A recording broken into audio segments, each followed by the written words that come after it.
network rate message. Go to gbnews.com/win. Entries start from just £2. Call 0903 681 3232. Calls cost £2 plus your network access charge, or post your name and number to GB11 PO Box 8690 Derby DE1 9TT. UK only. Entrants must be 18 or over. Lines close at 6 p.m. on the 7th of March. Please check the closing time if listening or watching on demand. Good luck. Join me, Camilla Tominey, for a frank and honest discussion with those in power that cuts through the spin and gets to the heart of the issues shaping our nation. You haven't confirmed that you want to stand as leader, but you haven't ruled it out either. This report basically says that he's not fit to stand trial. Is he indecisive?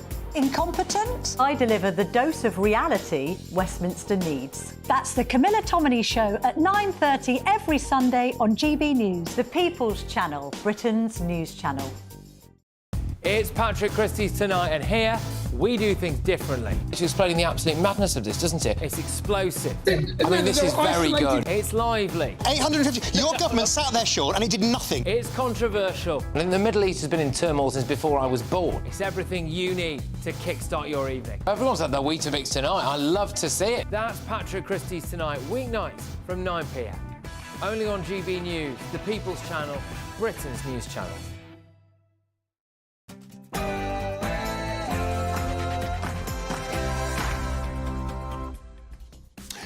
Good evening. Today's GDP figures show GDP marginally up, but GDP per capita down once again. Is mass migration making us poorer? An asylum seeker, I'm afraid, with a car attack in Bavaria, horrendous. What could it mean for the German elections coming up on Sunday week? And Bastian Gorka will join us from the White House on the Ukraine peace deal. Is Trump's plan credible, and will Ukraine accept it? But before all of that, let's get the news with Sophia Wensler.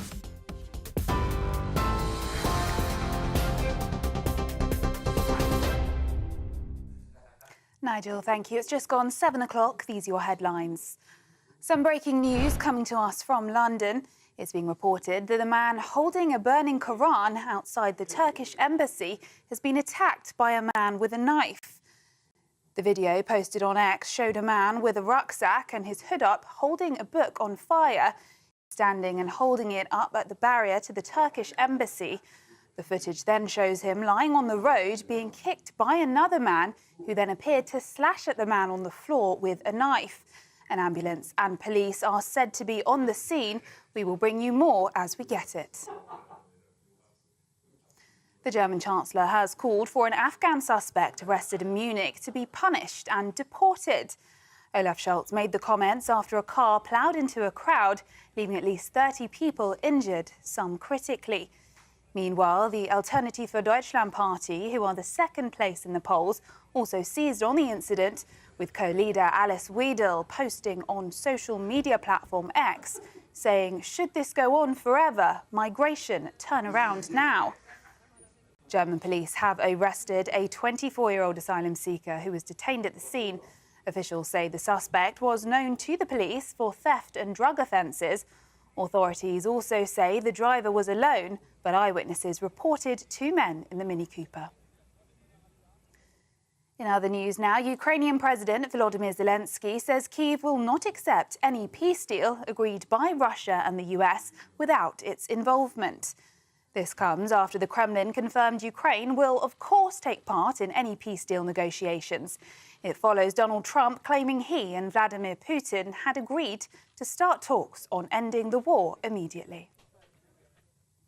Now, 2 men accused of attacking police at Manchester Airport have denied assaulting police officers after a video of the incident went viral. 20-year-old Mohammed Ahmaz faces multiple charges, including causing actual bodily harm to 2 officers. His brother, 25-year-old Mohammed Ahmad, is charged with injuring a male officer during the brawl at Terminal 2. A female officer suffered a broken nose, and 2 officers remain under investigation for potential misconduct. Both men had their unconditional bail extended after they entered not guilty pleas at Liverpool Crown Court earlier today. And King Charles and Queen Camilla have been met by a large group of anti-monarchy demonstrators on their visit to Middlesbrough today.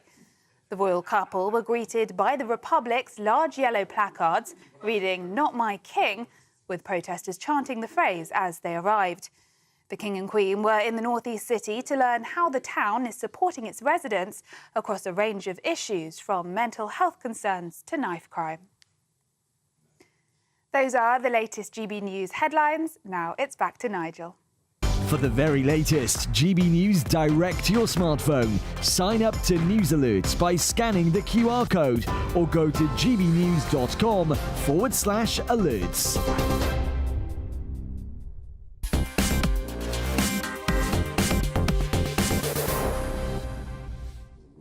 Good evening. GDP figures. We're always talking GDP figures, as we know. Those of us that are slightly older remember when GDP growth was 2.5% to 3% every year and the world seemed fine. Well, now there basically is virtually no GDP growth whatsoever.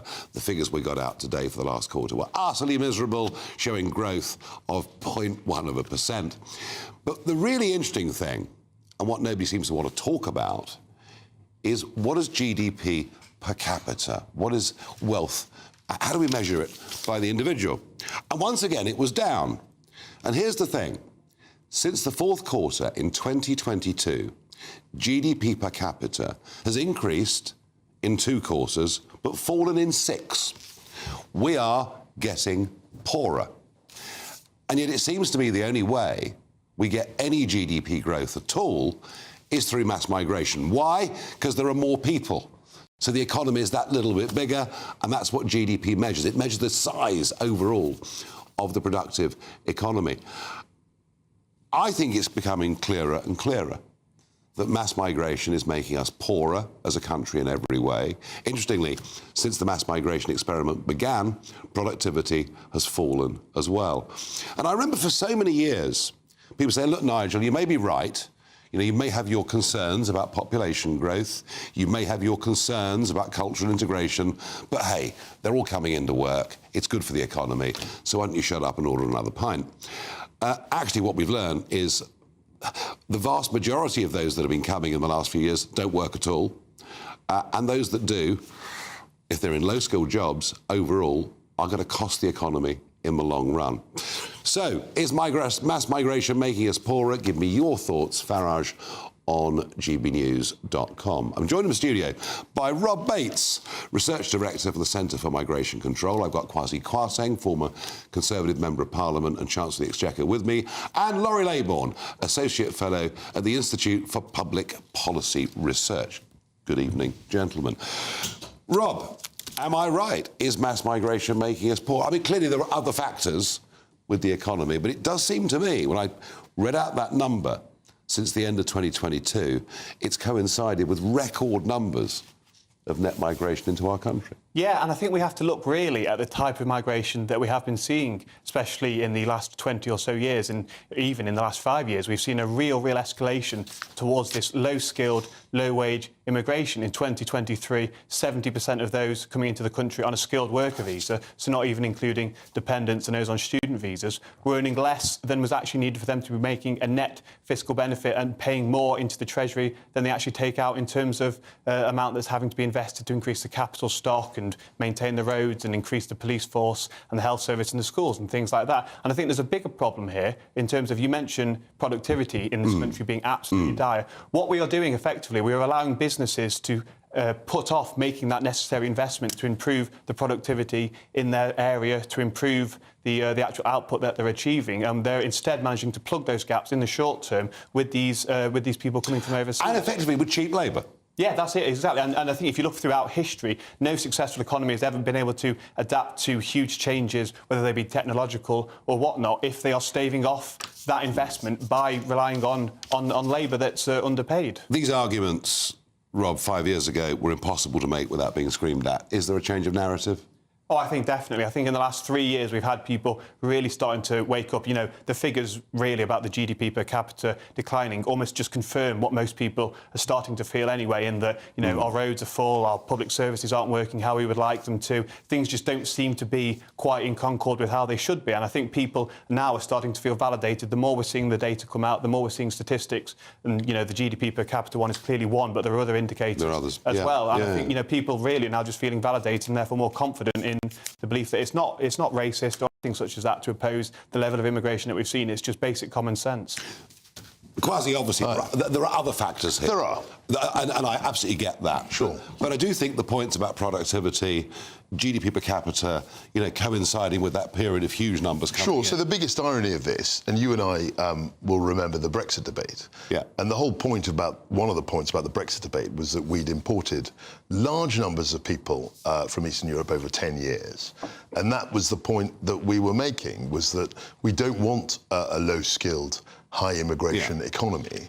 And I think none other than Boris Johnson made the point. If you remember, I'd said for years, let's have an Australian-style point system. Right. Let's do it sectorally. Let's choose the skills that we need. The problem is that in government, we set the bar too low. That's right. And Way too low. I was a minister all through that period. Yeah. And I have to put my hand up and say, we got it wrong, badly wrong. And one of the things you've got to remember is that the OBR, who are the kind of overlords of the whole growth narrative, and the Treasury consult them, and they're the ones who say whether you've got a big fiscal black hole or not, they score immigration positively because they see mass migration as a benefit, because it's increasing the economy. But you're quite right to say that if you look at it head by head, per head, that progress isn't made. But I think there's a broader problem. I think, the socialist budget that we had, the high tax environment. I was just having a drink with someone who has to have 90 days. He's leaving the country. He's someone who would have paid about £200,000 in tax.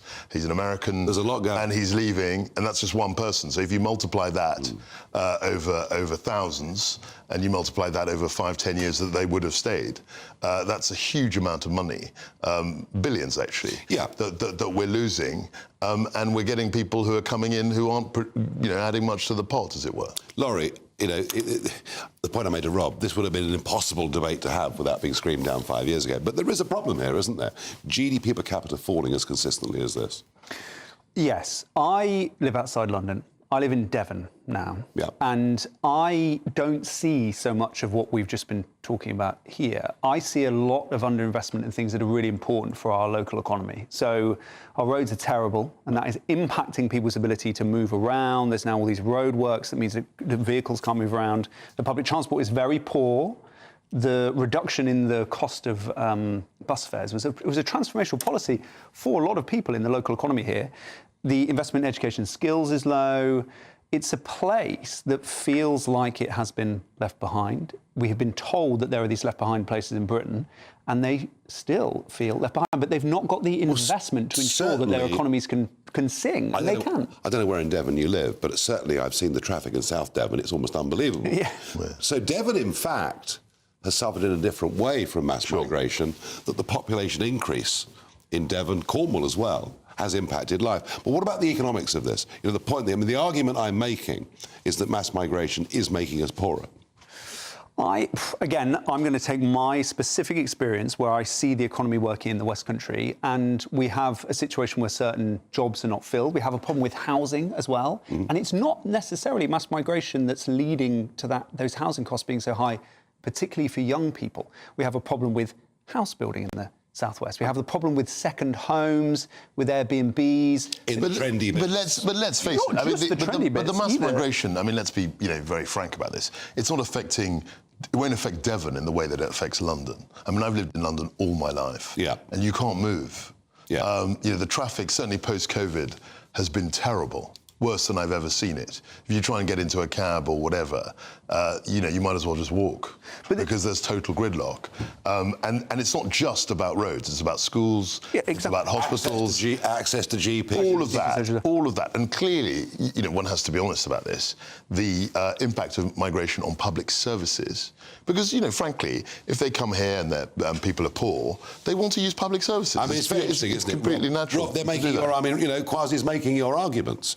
And yet, it seems to me, I get the Treasury point, that they see this as a good and it increases GDP. But actually, it's the big employers want this too, isn't it? Well, absolutely. And I think Laurie raised an interesting point about the lack of investment that we're seeing in people's skills. I think there needs to be an expectation, especially if we take the care sector as an example. That's one of those areas where we've seen mass migration used to plug those gaps, because we're hearing that there aren't enough British people prepared to do those roles. But you look at those companies that are actually running these big care homes, these companies, they're paying themselves huge dividends to actually just fleece effectively the care sector in this country. So I think we need to really start recognising that there are many, many avenues and levers that we can be pulling to actually increase the investment in the British workforce, because it's all very well and good recognising, we've got several million people economically inactive, but why aren't we doing more to encourage them to work? In a sense, Laurie, what does happen here, and I've watched this, and I think I'm right about this, is cheap labour is a drug for the big employers. They love it. Just give us cheap labour. And effectively, I think what you're getting, if you think I'm wrong, you tell me, but I think what we're getting in many, many sectors is the minimum wage becomes the maximum wage. And that's bad for British workers at the lower end of the income spectrum. Well, yeah, but we also need to encourage industries that would enable high wages as well, and that is an investment problem. Another big issue with Treasury and OBR is that the models that they use, they don't necessarily understand how investment takes a while to pay off. And that penalises investment sometimes. That's right. Because it means that when you're doing these projections, I mean, you know this more than I do, when you're doing those projections, you won't get the results that say, yeah, sure, if you invest in a big way now, sure, you won't get the benefits tomorrow, but my goodness, we'll have a better future. But this is the problem with the model. I mean, that was why, we came a cropper with the mini budget, because we were trying to reduce taxes in order to make the economy grow and incentivise that. But they just score it in literally in year zero. Right. So they're not looking at the dynamic effect. Is the OBR a barrier to growth? I think it is. I mean, it was set up by George Osborne. I think it is. Rachel Reeves sort of almost bows down. Well, that was the problem. So the issue that we had was we tried to circumvent the OBR. And that was one of the reasons the market freaked out, was because the OBR hadn't scored our budget. I said we'd have to make another announcement. And of course, the third rail of British politics is that nobody, even Conservatives, frankly, were very reluctant to try and reduce spending. Now, the logic of the OBR is that if you keep spending more money, you've got to find money to fund it. Well, and you either cut spending, which no politicians are willing to do, or you try and get more tax revenue. We're going to have to. Final thought on this segment, if we can. Rachel Reeves said she worked at the Bank of England for a decade. It's 5.5 years, one of which was a student. She was at Cambridge or wherever she was. Rachel Reeves said that she was an economist at the Bank of England. It appears actually she was more in the customer service. There's nothing wrong with that, but department. And now we get up, and interestingly, the BBC today, who were pretty cautious on these type of things, are saying that she left HBOS when she worked there under an expenses cloud. She was one of 19 MPs that had a serious expenses problem in 2015. I think had her parliamentary card, taken back. And I just wonder, Laurie, I mean, it's a little bit like Starmer and Reeves, as ever, chancellors and leaders. That's right. Is she vulnerable? I don't necessarily think she's right now, because the Labour is so electorally strong, and we've not necessarily seen strengths from the current Tory leader. I also think that this story, what it does is it shows that there is this nervousness, the desire to perform and say, we're really good in the economy, look at my LinkedIn profile. And I think it just shows this nervousness among politicians to want to signal that they're serious on the economy. I think other ways are better. I'm trying not to be personal and vindictive against it, but I am just pointing out that if you don't tell the truth about your CV, it's a problem. So there are two issues here, and I live this. I don't think there's any way he's going to get rid of her, because we know that if you get rid of your Chancellor and you're the Prime Minister, they're going to come after you next. Literally, he's going to halve... I've lived that. So I don't think that's going to happen. And then the other question I would ask is that there's no other Labour MP that would do anything differently. I mean, we can say, oh, Rachel Reeves, she can be the scapegoat and she could be... But if she were replaced tomorrow by whoever, Wes Streeting, they would do exactly the same thing. They would be doing exactly the same thing. There is a trust issue around the individual developing, and that's why I was surprised to see the BBC going as strong as they were this evening. Gentlemen, thank you. Rob, thank you very much indeed for coming in and sharing your insights with us. In a moment, we're going to talk about the Munich car attack this morning, which we're now told we can say is a suspected terror attack. I wonder, what impact could this have on the German elections? Because they're coming up on Sunday week, and they really are pretty important.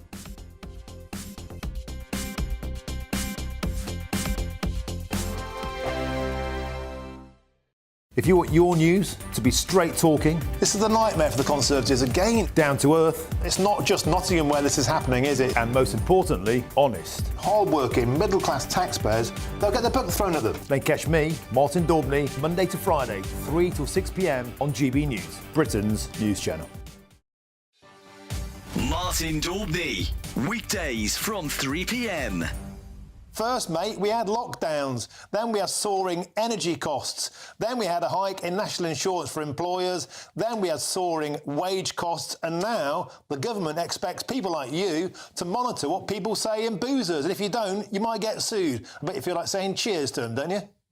Look, it just looks like another war on pubs. You know, remember they tried to stop smoking outside as well. Luckily, they rethought that. But look, we've got everything stacked against us, Martin. And the last thing I need to do is go and get in people's conversations. At the end of the day, a pub is like an extension to your home. You know, it's a public house. Friends go to speak. Friends go to meet, unwind after work. It's none of my business what you're talking about. Any good publican, and myself included, anyone that was rude to anyone or on purpose, they want to offend people or they want to dig people out, antagonise them, of course I'm going to step in and say, behave yourself or you go. But look, how can I be on social media talking about everything, transgender, immigration, and people not be allowed to do that at the bar or do that at the table of a pub? It's ridiculous. And these ministers really do need to sort of look at this legislation and see where it could lead, because I'm not going to stop anyone speaking in my pub. Again, if they're trying to antagonise people or they're rude or trying to start trouble, they get thrown out the front door, and any publican worth their salt is going to do that as well. But we're not there to police people's conversations. GB News, the People's Channel. Join me, Nana Akwe, for an informative, interactive news programme with a difference. It's fun. No, he didn't say that, Dave. I'm so surprised. I think there's an element of truth to that. Join me from 3 p.m. every weekend, only on GB News, Britain's news channel. I'm Christopher Hope. From pop stars to politicians, I'll interview anybody in a pub who's got a political opinion. Join me every Friday on Spotify, Apple Podcasts, YouTube or gbnews.com, or wherever you get your podcasts. This is GB News, the People's Channel.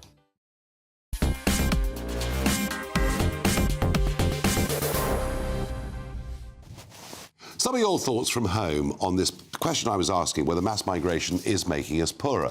Laura says, is mass migration making us poorer? Is the Pope a Catholic? Answers on a postcard, please. Thank you. Angela, I definitely feel poorer, Nigel. I can't understand how they can say inflation is only 2% when my house insurance quote has doubled by 100%. No claims, no flooding or storm damage. That insurance point, car insurance, and by the way, inflation's now 3%, I think, isn't it? No, it's 2.6 yeah, or whatever it is. Yeah, but the insurance point, people talk about cost of living. I can't believe the car insurance. No, but of course, there's, when there's pressure on companies, they're going to try and extract more value. Sadly, we're going to stick with the car theme in a very unhappy context, because a 24-year-old Afghan national who applied for asylum in Germany in 2016, when so many people did, has driven a car into a street in Munich today. There are 30 people injured, some seriously. We're now allowed, apparently, to call it a suspected terror attack. It's a term we can't easily use on the media these days for some reason.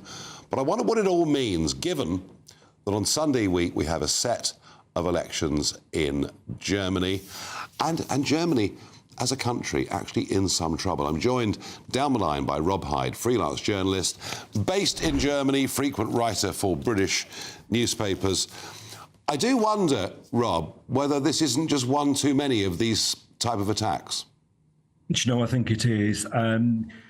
I've said a few times what people tend to know in Britain is they know the big major ones or ones which have happened recently. So obviously it's just a few weeks since we had a Schaffenburg and that awful murder, the knife attack there by the Afghan national. And then, of course, we had the Christmas market attack in 2024, which was also horribly reminiscent of the 2016 Christmas market attack in Berlin. But there've actually been an awful lot of related attacks which have gone on, stabbings and this type of thing. 2020 in Dresden with the Syrian nationals, a stabbing, 1 fatality. The next year, Würzburg by a Somali national, knife attack, 3 fatalities. It really has got to the point, I think, whereby people feel furious and desperate, and this is certainly having an effect on the political situation. Yeah, I mean, we could discuss Angela Merkel's legacy another time, but we've got these elections coming up on Sunday week, and that was the point I was making. It does feel like one attack too many, particularly given the timing.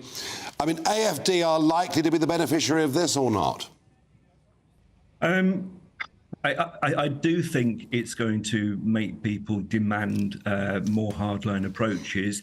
This being said, the Conservative Christian Democratic Union, the CDU, and their Bavarian sister party, the CSU, they've definitely been pushing very strongly in, and more so. Of course, you know that recently they had this hardline motion regarding deportations, and they tried to push it through the Bundestag, and they did succeed, but they succeeded with the votes of the AfD. So I think I get the feeling people are kind of torn between the CDU and the AfD when it comes to turning to an option for a hardline approach. And I think the AfD are much stronger in the former East Germany.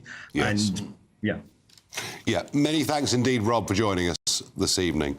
And interestingly, the CDU, the Conservatives, there is a break-off called the CSU in Bavaria. That's right. Who are profoundly more conservative. That's right. But that's been the case forever, yes. But it's interesting. And you know, these elections are around the corner. And we read about AfD. We don't really talk about AfD very much. Elon's come all out for them. What's your impression of the AfD? So I think the AfD is a broad, you might describe as a populist right movement, and there are lots of elements to it. As Rob said, they're very strong in East Germany. Yeah. And one has to accept that there are probably legacy Nazi-type people there, but the problem that they've had is that they've tried to paint the whole party in those colours. And I think, you know, when a party gets 20%, 25%, you've got to accept that that's a broad, swath of your population. So if they and the CDU/CSU could form a coalition, but they're all saying they won't work. They won't do. So what do you finish up with? The Socialists working for the Conservatives? The same thing. So they've had these, what they call a grand coalition, which is the mainstream Conservative Party, the CDU and the CSU in Bavaria. And they go into bed, essentially, coalition with the Socialists. And the other big thing that's happening, Laurie, out there, is the Greens have been a very powerful force in Germany for a long, long time. Powerful not just in their own right, but in dictating the agenda. You know, the end of nuclear power, etc. They appear to be waning quite rapidly. They're sort of, it's very much that Green vote in Germany, very much a sort of a liberal metropolitan vote. And we see, I think, an extraordinary trend of some younger people who are, I think, temperamentally green in Germany. You know, and one bit of context here is that to be green in Germany has a different political tradition necessarily to the UK, right? Very marginal here in the UK, specific to the Green Party itself. In Germany, it's slightly different. You have young people now who are gravitating towards some of the right parties, including the AfD, and I think that's quite something. And I think what has happened, the tragic events of the day are quite significant. I don't necessarily think that will lead to a big sea change at this election, but it will further push the political incentives faced by some of the more centrist politicians toward working with or trying to work with the AfD, like we have seen already so far. I must also add, I think it is particularly extraordinary that just before the Munich Security Conference, we have not had sufficient security that could have anticipated this kind of event. Things slipped through, but it's notable. That is extraordinary. Just to sort of bring our listeners up to speed, the Munich Security Conference is happening this weekend. Yes. We're going to have the Secretary of State for America is going to be there. J.D. Vance is there. J.D. Vance, the deputy president, is going to be there. Some sort of negotiations going on around the Ukraine peace deal. As you say, it's quite a big weekend in Munich. Yeah, and it is. But how do you stop this kind of thing? I mean, look, things slip through. Some guy in a truck or whatever it is and drive. It's very difficult to police that. It's very difficult to police that. I think it's shocking that it was where it was. This is where this happened. Is a sort of 15-20-minute walk from where the venues. Exactly. I mean, I was at the Munich conference last year, and there was a very tight cordon. But if a guy in a truck decides to drive into the pavement, it's very difficult to stop that happening. Final thought: what you make of the AfD as a political movement? I mean, I think the AfD is far right. I think that there is a long tradition, a history in Germany that means that people are very nervous about its recent electoral success. And I think that that nervousness is institutionalised and it will continue to be so. But they are going to play on this in a big way, and it could be significant in the election, and the incentives facing the more centrist politicians are going to further shift. But the CDU itself is moving to the right. I mean, Merz lost the Chancellor leadership race because he was seen as being too right-wing. Yeah. They got a guy whose name I've forgotten. I mean, I did remember it recently. But, he was a much more centrist, emollient figure. Yeah. Laschet, he was called, Armin Laschet. But now I think Merz's time has come. He's more conservative. You may be right, but I tell you what, it is, this AfD thing and the history and all of it's fascinating. But you're right, the younger generation is changing in Germany and changing in quite a big way. I've got friends in the AfD, people that I work with in the European Parliament. There are also quite a few others in the AfD that I would not want to work with. They're a mixed bag. Sure.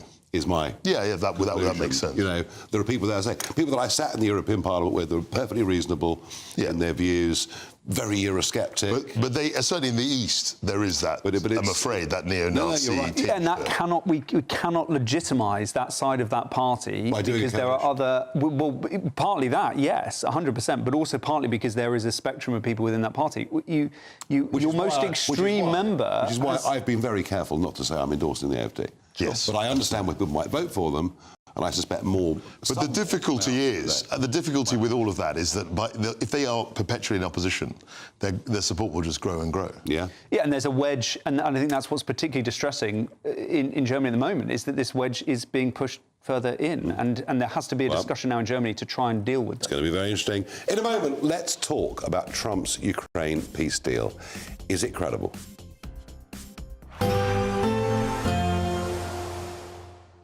Can't wait to get in that sea. Lovely and warm. Just like the feeling of having great travel insurance. All Clear Travel Insurance sponsors GB News Travel Destinations Forecast. We have some heavy thundery rain affecting eastern parts of the Mediterranean at the moment. Meanwhile, there is also a band of rain pushing in from the west tomorrow, affecting parts of Madeira later on and pushing into the far west of Spain and Portugal as well. Also some hefty rain affecting Italy, but it's around the Adriatic coastline where we're going to have some heavy thundery downpours, even some significant snow for Croatia in particular, with 10 to 20 centimetres even to lower levels. Elsewhere, a mostly fine story. All Clear Travel Insurance sponsors GB News Travel Destinations Forecast. Hello there, good evening. Welcome to your GB News weather update from the Met Office. Looking ahead into tomorrow, it's going to be a cold and frosty start for many of us. Cloudy and damp in western parts though, but away from this, we should see some brighter weather. Now, we're still under the influence of this Scandinavian high, bringing us an easterly and chilly flow of air, but milder air and also some frontal systems do try to edge their way into this evening. That's bringing in some thicker cloud, also some outbreaks of rain for Northern Ireland, parts of Devon and Cornwall through the early hours. But away from this, a mix of cloud and also some clearer skies. And where we see the clearest of skies, that's where temperatures are soon going to dip away and we're likely to see some frost by the morning. Where this rain starts to creep in, it does fall into some colder air, so a chance we could also see some freezing rain mixed in here, also a chance of some hill snow, so do take care if you're out and about during the early hours of the morning. But nevertheless, it's going to be quite a damp start across the southwest, southern parts of Wales, similar across Northern Ireland, a damp start here. But elsewhere, it should be largely dry, but it is going to be feeling cold, likely to see quite a widespread frost across the northwest of Scotland, and a few showers feeding into the northeast of Scotland too, where once again we could also see some hill snow. Now, through the course of the day, this cloud and rain does try to edge its way northeastwards, but it's fairly slow moving. Still could bring some snow to higher ground. Away from this, though, it should be largely dry. Could even see some more sunshine compared to of late, but temperatures are still around, if not just below average, so it is still going to be feeling chilly and fairly blustery at times under all this cloud and rain.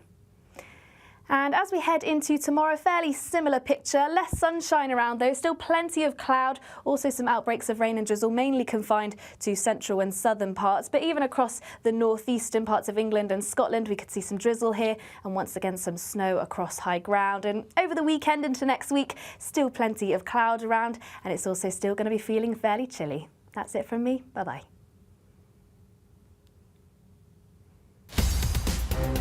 In the GB newsroom, we bring you the news as it happens. With our team of dedicated journalists across the UK. We're ready to keep you up to date with what's happening every half an hour, every single day. Bulletins here on GB News, the People's Channel, Britain's news channel. Join me, Nana Akweer, for an informative, interactive news programme with a difference. It's fun. No, he didn't say that, Dave.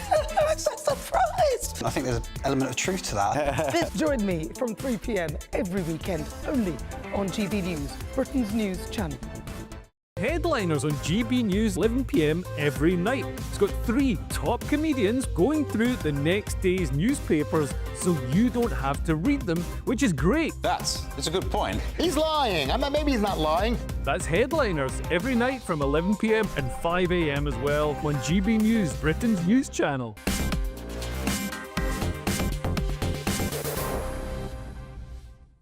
Let's have a look at Pete Hegseth. He's in charge of defence now in the Trump administration. He was speaking yesterday about the potential peace deal in Ukraine. We want, like you, a sovereign and prosperous Ukraine. But we must start by recognizing that returning to Ukraine's pre-2014 borders is an unrealistic objective. Chasing this illusionary goal will only prolong the war and cause more suffering. A durable peace for Ukraine must include robust security guarantees to ensure that the war will not begin again. This must not be Minsk 3.0. That said, the United States does not believe that NATO membership for Ukraine is a realistic outcome of a negotiated settlement. Well, that was Pete Hegseth laying out his position very, very clearly. I'm delighted to say I'm joined down the line by Sebastian Gorka, Deputy Assistant to President Trump, who joins me. Sebastian, great to see you. Now, you know, I've wanted a peace deal to be on the table for a very long time. Utterly vilified in this country for daring to suggest it. What is interesting, and I completely understand that going on, you want Europeans to do a lot more in the European time zone. I get all of that. The reference to Minsk that Pete Hegseth made was where we made Ukraine a series of guarantees and then kind of walked away a little bit from that. How do we get Ukraine to accept our guarantees if some form of NATO membership is not a part of it? Well, I think we just point very obviously, Nigel, to the founding document, the Washington Treaty, that was very clear. It's one of the shortest international treaties of its kind. It's only got 14 paragraphs to it. And it has stood the test of time since, April of 1949 to today. And it says any nation of the Eurasian landmass, it's not even specific with regards to geography, can be part of this voluntary collective defense alliance, but based upon 2 conditions. And those conditions hold today. Number 1, they're a representative democracy, meaning that, their political culture is one that is aligned with the West. And secondly, they have to make a tangible contribution to the collective defense of the alliance. This is why the president, when he came in 8 years ago, said, no more freeloaders, no more people who are just riding on the largesse of the United States. And we went from less than a third of NATO nations meeting their target force goals, their 2% of GDP, to by the end of the first Trump administration, more than 2/3 of NATO nations actually paying their dues. So look, let's just look at the facts. You want to be a member of NATO? Are you a functioning representative democracy? And can you make a tangible contribution to the collective defense? I think those values stand today as they did in 1949. All right. Sebastian, I know you had a chat with some friends of ours at the BBC yesterday, which I thoroughly enjoyed. But let me put to you, there are many in the country today saying, is this a sellout to Russia? Is this 1938? Does this allow Putin to take territory and then to come and take more and more and more? What would your answer be to those critics that say it's 1938? Quite the contrary. The sellout happened, Nigel, as well you know, as a historian yourself. The first sellout came under the Obama administration, when Crimea was taken with nary any kind of response from the then White House. Then we had 4 years. I mean, how people forget this, that for 4 years under President Trump, we had peace break out across the world. Jews weren't being slaughtered in Israel. Afghanistan wasn't being surrendered to the Taliban, and we didn't have Russia invade her neighbors. And lo and behold, Joe Biden comes into office, and what happens? The Russians do it again, not on President Trump's watch, but on Biden's. And let's go back, the sellout. When we were in the Trump administration the first time around, what did we do for Ukraine? We didn't send them socks. And your viewers will not believe this, but the Obama administration, after the Crimean invasion, sent blankets to Kiev. When we came in, we sent Javelin missiles, one of the most effective things Ukrainians can use to protect themselves. So no question of any kind of sellout. On the contrary, there is one thing the president's committed to above all else, whether it is in the Middle East or Ukraine or anywhere else, and that is to stop the bloodshed. And that's exactly what this deal is going to do, Nigel. Sebastian Gorka, thank you for taking the time and joining us live from the White House. Thank you very much indeed. Well, Sebastian there, putting the Trump position very, very clearly. I'm going to go now to Keir Giles, leading analyst on European defence and Russia at Chatham House. You've heard the view from the White House. I want to return to this question. You know, we did, after the Minsk agreement, rather let Ukraine down. Do you see a peace deal without some form of NATO guarantee? Well, President Zelensky has set out very clearly his view that there cannot be peace, enduring peace, without a security guarantee that is realistic. And that means NATO membership, or it means the United States as a guarantor of security, because that's the essential ingredient for deterring Russia from having another go a few months down the track when it's rebuilt its armed forces even faster without Ukraine inconveniently destroying them. Now, that has already been taken off the table by the United States even before the talks begin. And that's the reason why people are talking about a sellout. The parallels with Munich 1938 are so very clear in so many ways. Trading the territory that's been seized by an aggressor for a promise of peace that is bound to be illusory because there's nothing to make it permanent. The only thing that would really reinforce that parallel more is if we see Trump coming back from this promised meeting with Putin, waving a note in the air saying peace in our time, because Mr. Putin kindly promises him that there'll be no further territorial demands. We know how that ended up last time, and that is why people are still reeling from the shock across Europe today of what's been delivered to them by Trump and exit yesterday. Well, hang on, there's no shock, is there? Because he campaigned saying he would bring both sides to the table. And one thing Trump does do, you know, he sticks to his word of what he promises the electorate. Is there, I mean, the real question here, let's face it, it's Crimea, isn't it? That's what this really comes down to, above all else. And Gorka said that, you know, the Obama administration didn't do very much about it back in 2014. Is there an argument that actually Crimea is more Russian than Ukrainian? Well, first of all, we shouldn't necessarily blame Sebastian Gorka for following the White House line, even though it doesn't match at all with real recollections of what was happening at the time. They are trying to say now that there was no Russian aggression, there was no war during the time Trump was in office. Anybody that was around then knows perfectly well that that's not the case. But no, it isn't just about Crimea. There are much bigger issues at stake here. And it is whether you appease an aggressor, hoping that it will eat you last, or whether you actually set an example in order to deter other aggressors around the world. That's why people are so concerned about what has happened. But you're absolutely right. It should not have been a surprise. It shouldn't have been greeted with the shock that we've seen rippling across Europe, not just today, but even when Trump was elected. European leaders were suddenly confronted with the possible requirement to actually take an interest in funding their own defense, which the United States have been calling for so long. And the fact that they're still shocked today because no action has been taken is an indictment of their planning, particularly in Western Europe. Their failure to prepare for the US security blanket now being pulled away in the dramatic fashion it has been. Okay, Giles, thank you very much indeed. Well, gentlemen, two very, very interesting and very clear opinions there. I mean, I think as far as NATO's concerned, Trump has done his best to get Europe. That's right. Which is right, isn't it? It was absolutely right.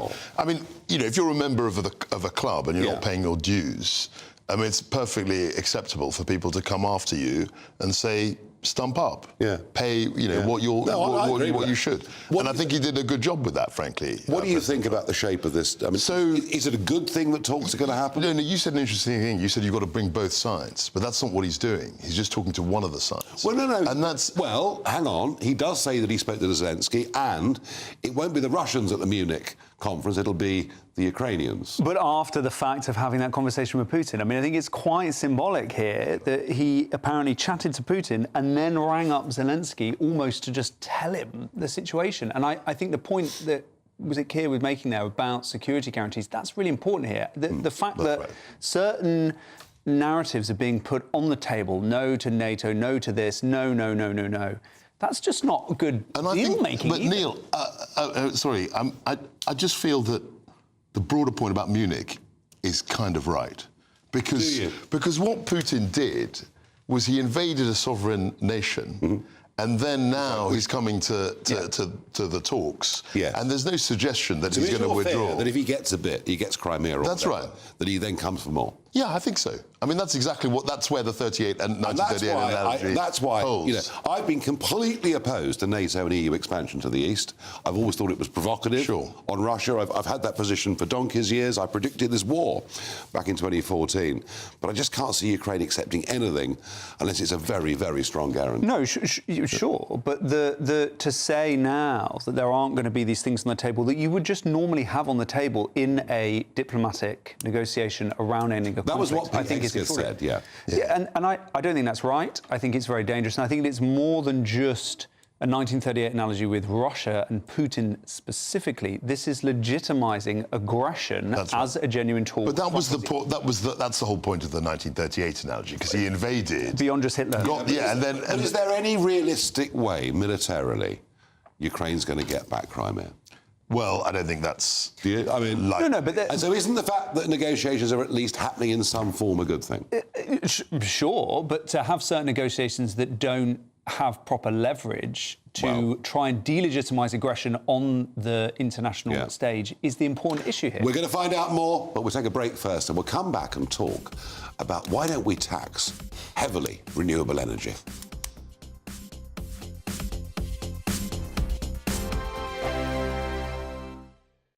This is GB News, Britain's news channel.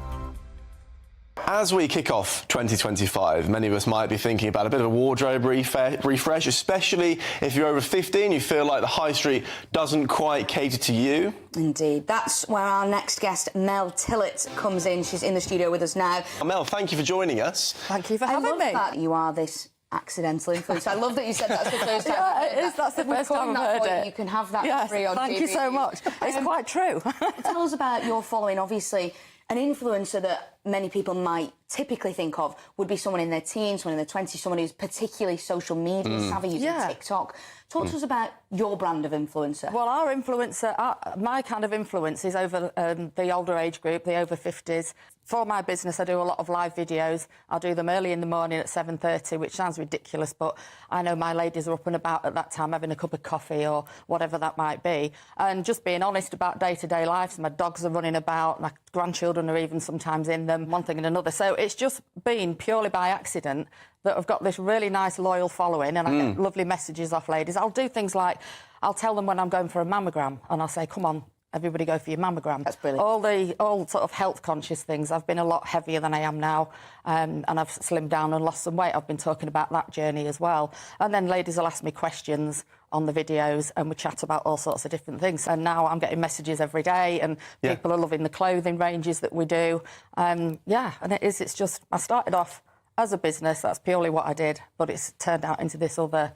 I get recognised places I go now, which is really weird. It must be of huge benefit to your business as well. We employ around about 50 people. Wow. And I'm quite open to my audience and saying, you know, while you keep buying off us, while you're loving our products and our clothing, you're keeping 50 people in jobs. GB News, the People's Channel. This is Britain's Newsroom, where your voice matters. It's just astonishing. With expert analysis and honest opinion, we don't just keep you informed. We bring you unique perspectives you won't see anywhere else. Can't argue with any of that. When the news happens, it happens here. On Britain's Newsroom, weekdays from 9:30 a.m. Only on GB News. If you want your news to be straight talking... This is a nightmare for the Conservatives again. Down to earth. It's not just Nottingham where this is happening, is it? And most importantly, honest. Hard-working, middle-class taxpayers, they'll get their book thrown at them. Then catch me, Martin Daubney, Monday to Friday, 3 till 6 p.m. on GB News, Britain's news channel. We're proud to be GB News, the People's Channel, and as you know, we always love to hear your views. Now, there's a new way of getting in touch with us at gbnews.com/yoursay. By commenting, you can be part of a live conversation and join our GB News community. You can even talk to me, Bev Turner, or any of the members of the GB News family.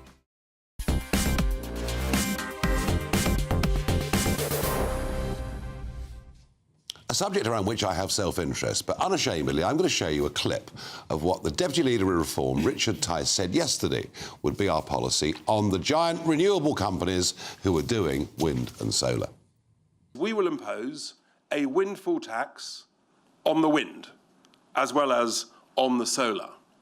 And we will do that broadly to recover about the cost of the subsidies, primarily through probably a generation tax based on pounds per megawatt hour generated, as well as a special corporation tax rate. Laurie, if Richard Tice had said that just 3 years ago, there would have been howls of outrage. There is now a genuine debate about the cost of net zero. What I find extraordinary about this windfall tax idea is that one of the central realities of politics over the last few years has been inflation, right? It's played a role in all elections, particularly the American election. And one of the biggest drivers of inflation has been spiking energy prices, which have been caused by, among other things, the actions of Putin in Ukraine that we were just talking about, which shot gas prices up. Then you had energy companies, fossil fuel energy companies, who made extraordinary amounts of money that deserve to be windfall taxed. The idea that we should be disincentivising homegrown British energy that will mean that we are no longer dependent on volatile fossil fuel markets and the actions of madmen like Putin, I find extraordinary. Well, on the reliability factor, of course, intermittent energy means we need things to back it up anyway. So you're paying for the intermittence and for the backup. That's right. So actually, in 2022, this issue was discussed. I think that's for the public record, actually, because, as you say... It will be now. But as you say, when the oil and gas fossil fuel companies made a huge amount of money, and I was against the windfall tax, because I thought that would disincentivise their investment in the North Sea, and I think that's what's happening. But actually, the generators, the renewables, were making huge amounts of money as well. And actually, it was discussed within government, as I remember, whether to have a kind of one-off windfall tax on them, because it seemed that they were being paid basis what the gas price. Exactly. That's exactly right. Marginal gas. That's exactly right. Yeah. That's exactly right. So they made a huge amounts of money, and that was part of the point debate. Tice was making was that all the tax would do is get back some of the subsidy. Yeah, that's what I was. That's the second point I was going to make. Is that they're being subsidised. Yeah. So all you're doing if you impose a tax is effectively reducing the subsidy. But we want to move, which is another reason why it doesn't necessarily make sense, but we want to move to a situation where we are less dependent on that spiking gas price. We want to incentivise investment. I've got a solution. Let's produce our own oil and gas. How about that? So I'm, as you know, not fully in favour of fracking because I just don't think it What works. Are you in favour of it? I am in favour of gas. I'm in favour of gas. So where are we going to get the gas from? Well, we shouldn't have put the windfall tax. We should be encouraging the development of the North Sea. All right. And that's always been my position. Right. But the markets are international. I mean, you know this when you're trading it. So, yes, I did commodities 20 years. Oil is a spot price globally that's traded. Right. Gas is not. Gas is more regionalised. It's more localised. Which is why American industry is enjoying prices. The difference between them and us, if you want to make aluminium in Britain, by the way, no one does anymore. Sure. We're paying 6 times the price of energy. Right. But a lot of that is a regulatory cost. And it seems to me, and you tell me I'm wrong, the more we spend on renewables, the higher our energy price. No, the spiking energy price in recent years has been to do with volatile fossil fuel markets. They are regional. The market is across Europe. America is huge. We cannot compare ourselves to America. What we can do, though, is ensure that we're investing in energy supply in the UK. But how do you do that with a windfall tax? So why are we subsidising? So on the oil and gas point, I thought the windfall tax was incredibly damaging because you're essentially penalising people for developing an asset that's yours. And it seemed crazy to me, and I've always objected to it, and that was for the public record. On the renewables point, I agree with you. I think you've got to have a mix. Yeah. You've got to have a mix of different energy sources. I think maybe, gentlemen, it's time for mixers, because I'm going to have to draw stumps, and we'll continue this in the pub in a moment. Laurie, Kwasi, thank you very much indeed. Very spirited debate there. Up next is Chris Hope. What have you got coming up in the next hour? We've got Sir Edward Lee with big news for your party. Oh, wow. He's the leader of the House of Commons. He thinks there's a 70% chance of Tories merging with Reform before the election. Well, I suppose if they want to merge with me, that's... Is that way round? Anyway, I'm not going to ask you. Richard Tice, the Deputy Leader, on when he comes on. Very good. We've got German MEP Lars Patrick Berg about the horrors of Munich. Oldham Council has asked for a national inquiry in Oldham, of a government-funded inquiry into rape gangs. And we're looking at Rachel Reeves's CV with an HR professional. Goody, good. I'll be... Well, I would tune in, but I'm going for a drink. That's it. Over and out. Weather next with Honor Criswick.